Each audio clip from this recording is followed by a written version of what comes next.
Сегодня гордо каждый русский человек поздравит всех родных своих с победой. Вчера, сегодня, завтра и вовек. Чтобы зла людского не было и следа, чтоб не летели бомбы в детский смех, чтоб мать не прятала ребенка в погреб, чтобы седой солдат был горд всегда за тех, ради кого осколок в сердце носит.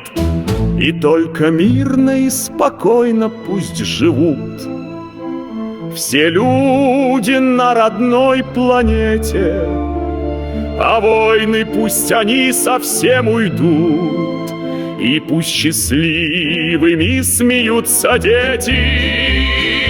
Ласковые трели соловья